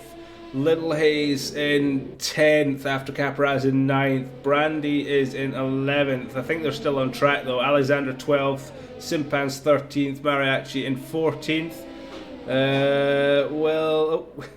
Even in the aftermath and the cooldown lap, we're still seeing some collisions between cars. But let me guess, Big Hayes, driver of the day? It's got to be, hasn't it? Oh, it was Mr. Brown. Mr. Brown. Well, he did come from quite far back, and he had got a lot of tussles. But I think on my personal one, it's got to be Big Hayes. Big Hayes. Yeah, Daddy Hayes is not going to be happy. Nah, he'll be having a little hill. I can see him marching at the stewards right now going, what are you talking about? Congratulations, Nexus. Fantastic run. Mr. Brown is the second. Again, fantastic run for yourself. And Fade picking up the final podium position. Just meaning that Haas, again, are still there, still fighting. Fantastic run, mate. I'm left absolutely speechless after that race. Indeed, yeah. I've got 5 drivers in the pre-race meeting room ready to pull up. So should we go for Nexus first? We'll go for Nexus first. We've got a screenshot of the rundown, so that sounds good to me. Good evening, Nexus. Congratulations on another victory, clawing those points back against Octopus, who's had an absolute shocker today, finishing 7th. How'd you feel? Good evening. Thank you. I feel amazing. I feel sweaty for sure. Tricky conditions. I think the rain saved me.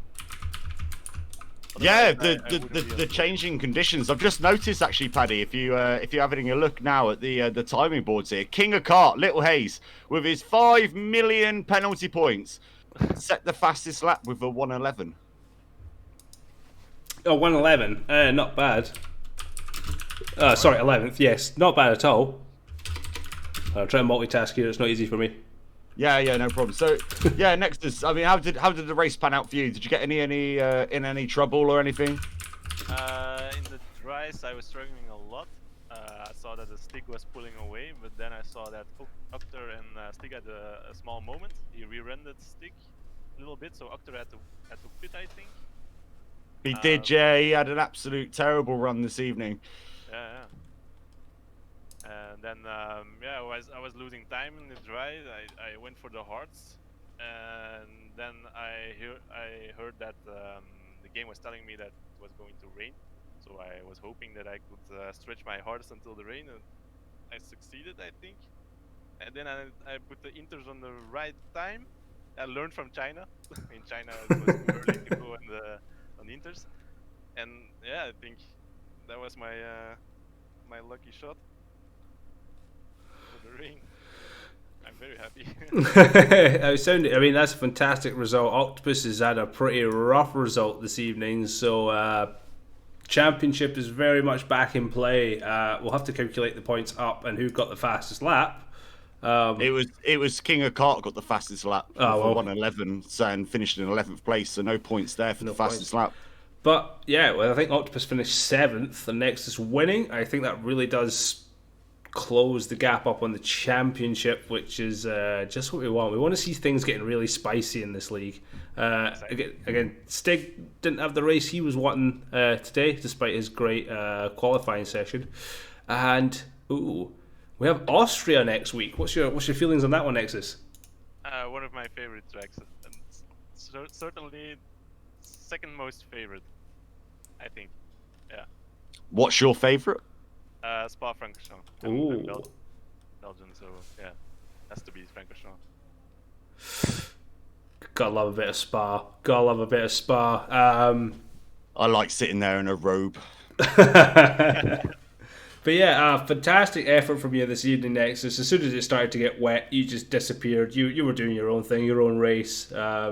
Unfortunately, you didn't make much stream time today because there was a lot of fighting going on behind you, which probably helped you get away with, I think it was 13 seconds at the end of the race between you and Mr. Brown. Very curious to see the replay, what happened. Oh, there was some tasty fighting going on behind you between Brown, Big Hayes, Stig, Fade. Octopus was getting involved as well, and then some. Did Octopus get involved in the safety car restart? Am I remembering that wrong? Yeah, carnage. Yeah, didn't see much of that. Well, we saw enough in the stream. I just saw Venom getting sent to the Shadow Realm by somebody, and then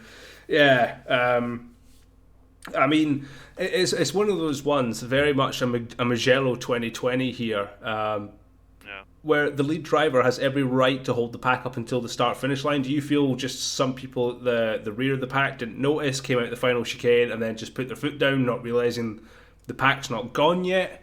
You think that's how it kind of played out? I think we were going from the end of the chicane, so I was already accelerating like the pack did, and then all of a sudden everyone braked, and then I could escape on the right, but then I saw in my rear mirror that everyone was crashing, and a Mugello all over again. Yep. So it was that, yeah. I can kind of see some people maybe pointing the blame at Stig for, not jumping off too early, but, what would your point of view on that, since he has the right to, hold the safety car? I didn't see it.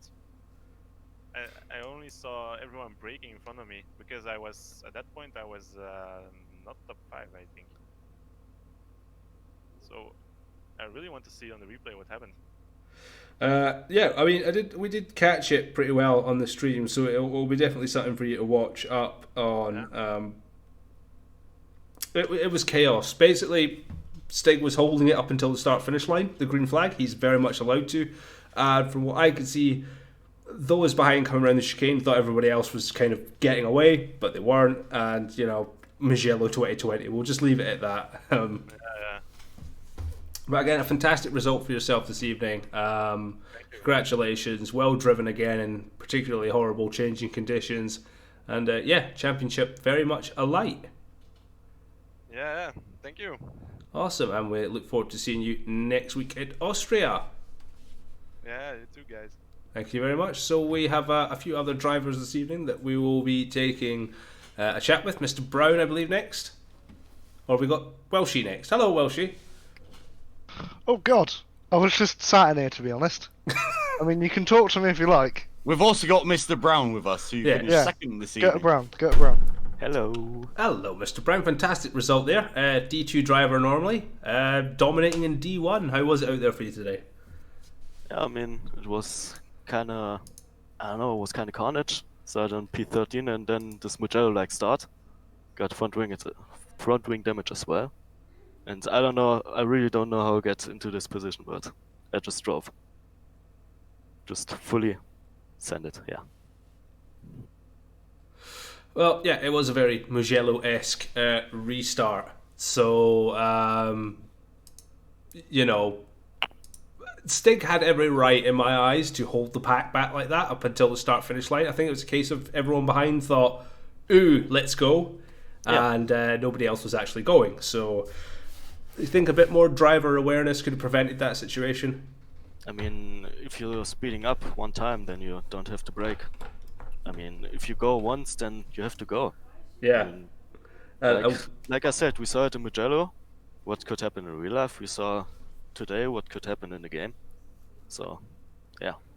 If you go, then you have to go. Yeah. And that's my personal opinion about it. No, absolutely. And with Stig, he didn't actually go. He held his speed going through the chicane and up the start finish straight. So he was holding. I think there was a bit of a gap from what we could see between maybe 5th and 6th backwards.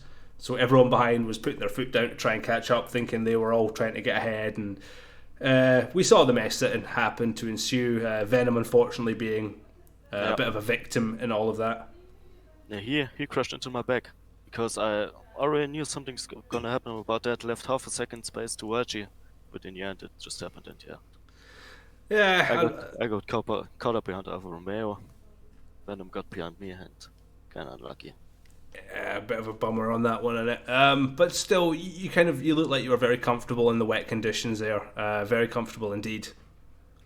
I mean, yeah, it's quite challenging, but I think I got a trick how I managed the traction on the wet. So I mean, to be honest, it's really fun to drive in the wet. There's no doubt about that. So.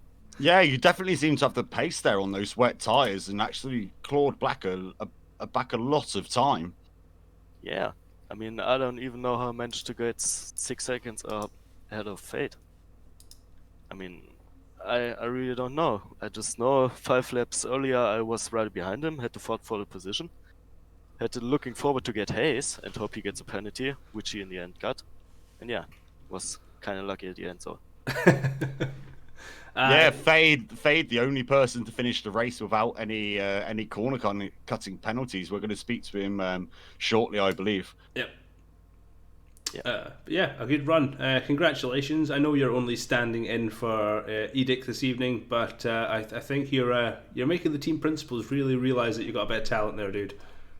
I mean, I brought some decent points for Alpha and now decent points for Racing Point.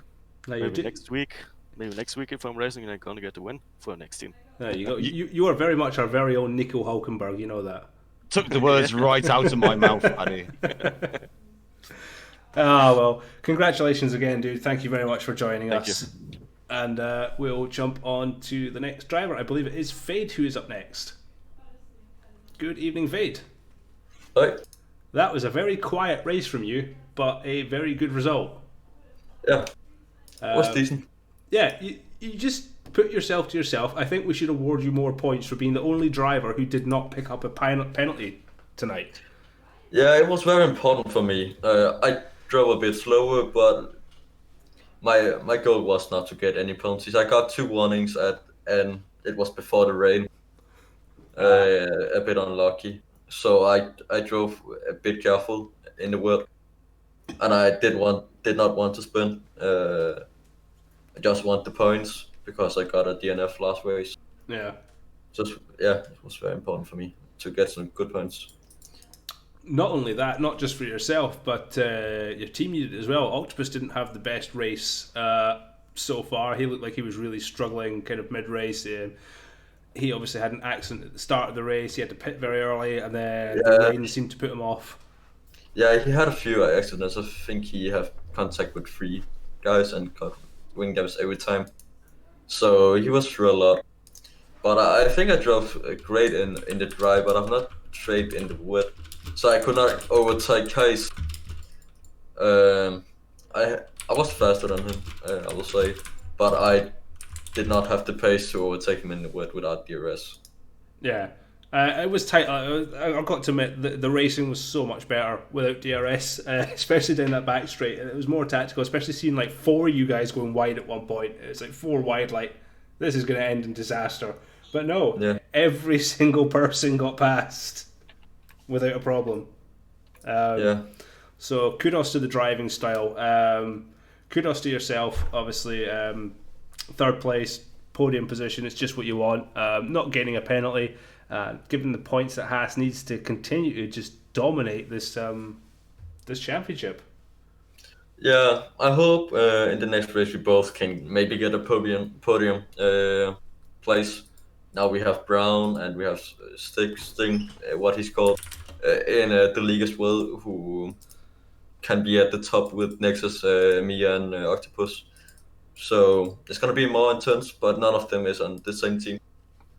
Well, so we still have the advantages. Well, that's it now. Adding Stig into the mix is just adding another really fast driver there.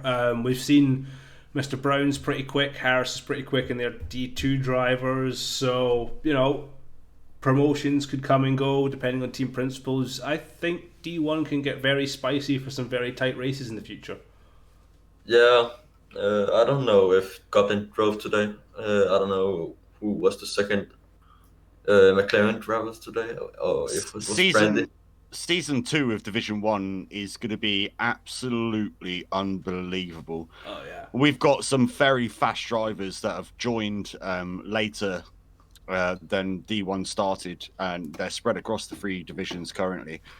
We put all of them into one division, and I'll tell you what, we're going to have some absolutely amazing racing going on throughout the field. Absolutely. So it's going to be tier instead of divisions, because I think division is a group of people. I think tier is the speed of the drivers. I think the kind of plan is maybe come the end of the seasons, we'll have to see what happens with Formula 2 first of all. That's a bit up in the wind, I'd say, with that one.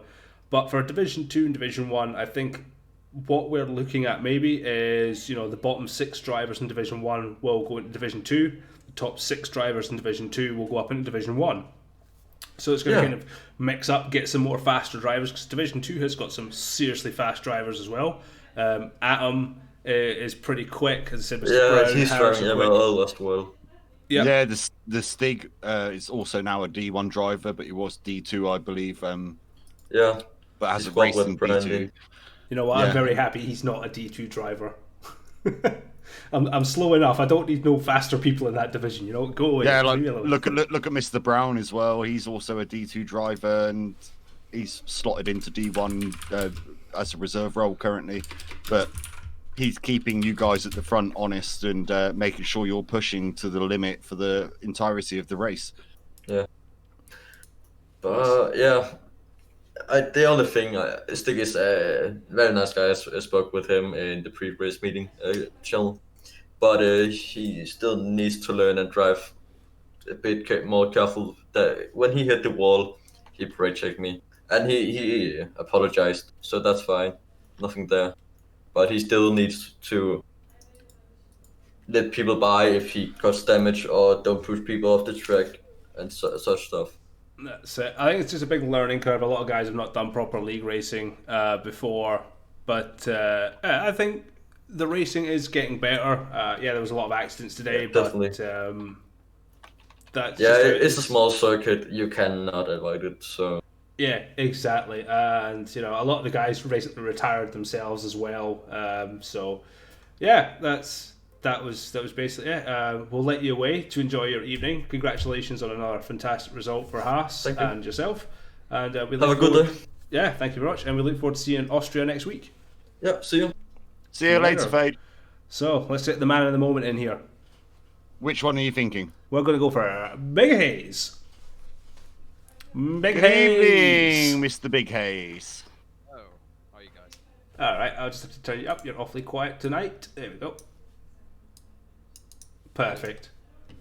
What a run that was. Yeah, I'm not really too sure what happened, to be honest. Well, you started off right at the back and then you went up to the front and you just kind of stayed there. That's what happens. Didn't get driver of the day, though. I'm gutted. That was my first question to you. How annoyed are you that you didn't get driver of the day? Mr. Brown stole it from you. Yeah, I'm more annoyed about that than I am missing out on a podium. Priorities. What about your brother, who accumulated close to 1 million time penalties in this race this evening? It's just the Ferrari master plan, isn't it? He did very well. No, I don't have a clue what was going on there, to be honest. But yeah, I quite enjoyed that race. When the rain started, well, I'm not very good in the wet, so I think I was holding a lot of people up here to the end of the race, but. I managed to keep my ground. So. I would have to disagree with you there. I think you came into your own under the wet conditions because we knew you was in a great position on the tyres that you was on prior to the rain coming down, but then you just managed to hold it and you just literally stuck there the entire time. We knew you was going to drop down with the penalties that you already had, and the people behind were pushing you a little bit, but these guys are, no disrespect to yourself, they are quite quicker than you, but you held your own. Yeah, I completely agree. I am not I'm nowhere near as fast as the majority of this grid, to be fair. But I was just saving a lot of my ERS for the straights. So I think just as soon as I got onto the big straight, just full ERS, I think I had about 60% most of the time. And I think that was kind of my lifesaver. But yeah, I was pretty gutted that I just managed to grab another corner cutting penalty on like the 30th lap, something like that, which then made me lose out on the podium. Yeah, it was quite close to the end, but you were pushing it hard, trying to keep those guys behind you, and you ended up with a right royal tussle with the cars right up your gearbox coming into the final lap. I was just talking to Stig then, and I was so shocked that it was about sort of lap 30, and I noticed that Stig was about 15 seconds behind me, and then about 2 laps went by, and I noticed on the straight, just look behind me, just on the off chance, and Stig was right there, and I thought, how the hell have you caught up with me? Hold on. Like, it was super quick. But say, talking about that, we do have the other Hayes in here. Good evening. Hello. Hello, Benjamin, the Ferrari master plan with your. You finished with 21 seconds, but I'm pretty sure you served about 8 seconds in the pit stops as well. So I'd say about 15. Right. Yeah, that is pretty much what happened. Dead on there. I can't really say anything. Not the best race. It's one of these funny things that we're watching with you Ferrari boys at the moment. This is what's becoming hilarious. You'll get yourself the better qualifying over your brother, and then in the race you just kind of swap about. You just disappear off into the shadow realm and just delete yourself, and then Big Hayes is just like, all right, I'll take 4 points for Scuderia. It's cool. I got this. Explain the logic. It's me and Tom have always done online races on F1 and Assetto Corsa and different things, and I've always sort of been 1 lap quicker, but whenever we get to the race, he just consistently outperforms me because I just bit it. So this is something that's gone on for a while. Then you're openly admitting that you're faster over 1 lap, but absolutely rubbish when it comes to a race. Oh yeah. This is not news. Don't forget that Big Hayes outed Little Hayes last weekend when he said that Little Hayes was the actual Carter out of the family. Oh, that's right. Yeah, true. That is true. Yeah, but we won't talk about that. Oh no, we want to talk about that.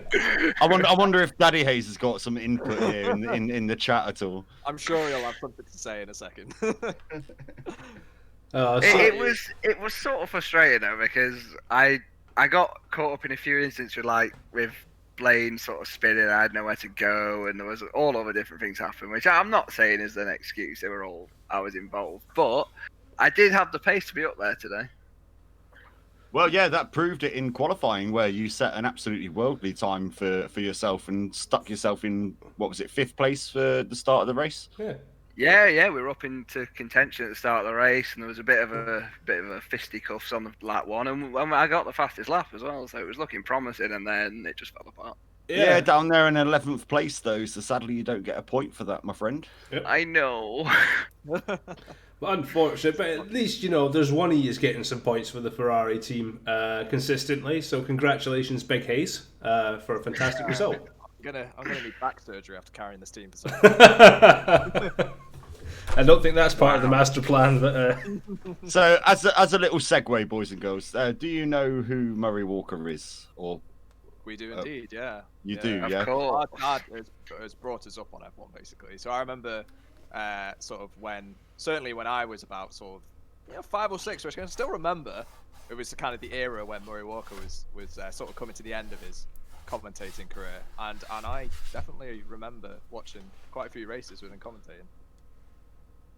Yeah, absolute legend. That's he's had a very, very good innings. 97 years old, but it's still very sad to see him disappear. Oh yeah. No, it's gutting, but yeah, he had a very good career, didn't he? And like you said, good innings. So I'm sure he's pretty happy.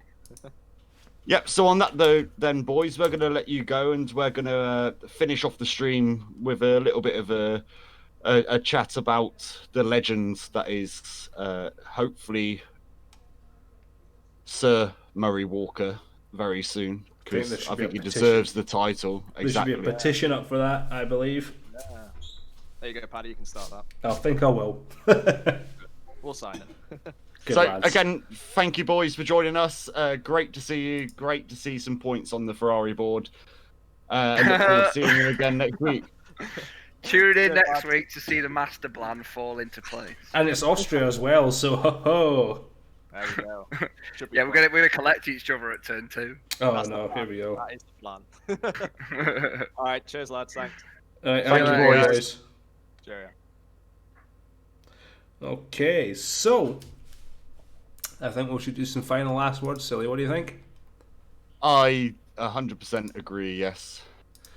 So, as we've been speaking about today, and the unfortunate news yesterday of the passing of Murray Walker, an absolute legend in the scene, you know, a voice that I was brought up with. I can very much agree with what Big Hayes was saying, a voice of the childhood, with my old man watching Formula 1 through the 90s. Yeah, and they're a little bit younger than us as well, aren't Yeah. they? And you know, I can't remember the era of him and James Hunt commentating. I can mostly remember just Murray Walker's voice and that go go go. You mean this start one? of the race. Exactly, yeah. And it's 1 light, 2 light, 3 lights, 4 lights, 5 laps. It's like Murrayisms. It's just absolutely brilliant, and he was an absolute legend of the sport.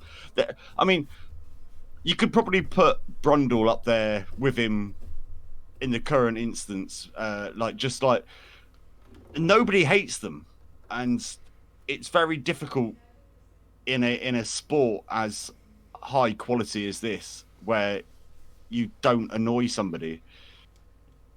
No, that's very much true. And he couldn't do it. It wasn't just because he had a general passion for the sport, not just Formula 1, but motorcycle racing. The British touring cars is another big scene from which I grew up listening to him commentating on ITV, or I think it was ITV back then. They used to do that. Listening to like Saturday and Sunday Grandstand on the BBC. The voice of Murray, basically. Yeah, that's it's hard to take in. As I said, if you watch some of the videos that have been posted on YouTube and stuff, you know, homaging him, you see some actual footage of him in the commentary box, and you look at him and he's like grabbing at the screen, and he's so animated while he's doing it, and it just completely shows his passion for all of it. Oh, he lived for it. He absolutely ate, breathed, and lived motor racing, and that's what's made him the legend that he is. I mean, the passion that he did for it, as a lot of folk have been saying, like sometimes the words overtook his mind, hence the Murrayisms, and nobody's ever going to get to that level again. As you said, Martin Brundle, hilariously great commentator, but he's not a Murray Walker, mate, and we're going to miss him. No, exactly, yeah. And Martin Brundle actually said, if you there's a video on the F1 YouTube channel of Martin Brundle talking about Murray, and he's seen him quite recently, and he went to see him at his care home that he was living in, and he said to him, "How are you doing, Murray?" And Murray replied back, "I'm not doing great, but I'm not going to bore you with that. How's F1 doing?" Love the sport from start to finish, and you know that was what it was. We've got Daddy Hayes saying there, remember Murray at the 98 Spa GP nearly having a heart attack? Yeah, when like 13 cars decided they were going to follow David Coulthard and have a massive accident. Those are the bits of excitement that I miss in F1 nowadays. You've got the likes of Crofty trying to emulate it, but you'll just never have that instantaneous excitement of something happening. Crofty's too excitable, and it's a little bit, I don't want to say staged, but it's fabricated, isn't it? It feels it, yeah. Yeah. But I mean, like I said earlier at the beginning of the stream, my favourite Murray Walker moment was when Damon Hill crossed that line, and become the world champion, and you could just tell, when somebody's upset, like in their voice, and you could just tell he was upset, but he was trying to hold it together because he was on live TV to millions of viewers. But you could tell how proud he was and how impressed he was that Damon Hill has actually become world champion, and that's like the standout moment for me. Yeah, absolutely. And again, it had a lot to do. He was very close with the Hill family, especially with his father, Graham. He followed him through the latter years of his career before his untimely passing. And then to watch his son Damon do what he did, he had a very topsy-turvy few years. He should have won it in 95, albeit the Schumacher accident in Adelaide. Eventually won it in 96, as you said. That was a meaningful championship for Murray, not just Damon Hill, but for Murray Walker himself. And you're not going to get that level of personality now. It was indeed, and then the following year when Damon went to the Arrows, and Damon nearly won the Grand Prix in an Arrows, which was so much slower. Oh yeah, and the tone of Murray's voice when he finally had, I think it was a gearbox. The hydraulics in the gearbox, because it was European Grand Prix at the Hungaroring 97, yes. Yeah, I mean, I can remember personally going outside when that race was on, and like my neighbour was out cutting the lawn or something, and I went outside and I went, Damon Hill's winning the race in an Arrows, and he was like, what? So he ran inside to watch it, and we literally went into our own houses to watch it, and then the capitulation of where the car fell to pieces and he didn't actually win the race. But I mean, you could tell then by Murray's voice as well about how upset he was and disappointed that Damon couldn't bring that home. Yeah, but he did get it back in 1998, Spa, the race that Daddy Hayes was on about there, the absolute mess of a race it was, but the Jordan 1-2, Damon Hill leading from Ralph Schumacher. Yeah, was I've got no more words, mate. That's the way to do it. He's going to be missed. It's a voice, it's the voice of the sport for me. No one's ever going to replace him. And indeed, it's not just the voice; it's the love of the sport, and it's what made me love the sport. Made me look into it more. Made me think about I mean, lots of people just watch the action for the cars going around the circuit and the overtakes or the crashes. I mean, that's fine, but there's a lot of people like myself and like yourself that also love the strategic element of the sport and how these teams can do what they do. I mean, I was watching the testing this weekend, and they had an old race in between like on the lunch break, and Murray Walker says, "Oh, that's a fantastic pit stop of 8.4 seconds," and now we're looking at pit stops that are 2.5 seconds. Oh, that was a bit slow. I remember back in the day when they used to do the whole thing at 11.7 seconds for a Lacey, and it's just like, yeah, just chains have changed, man, but the voice will never change. Exactly. So on that note, I think it's time for us to say a big thank you to everybody that joined the stream this evening. Thank you very much for your follows and your subscriptions and your comments. It's been great to talk to you. Becoming a regular thing on these Sunday evenings where we get to speak to some lovely people and get to give some good entertainment, hopefully, to you guys and enjoy your evening. 2 weeks from today is going to be the first race of the new Formula One season. Yeah. So look forward to speaking a little bit more about real life Formula One, not just the virtual stuff. Good night, Daddy Hayes. Thank you very much for turning up, my friend. And I'll leave Paddy to end the stream.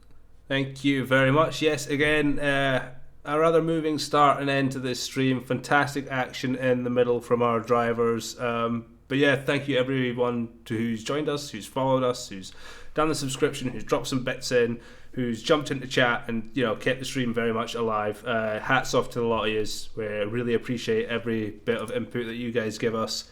Until next week, which is Austria, which should be a flyer. Thanks very much. Take care of yourselves and have a very good evening. Good night from me. And it's good night from me.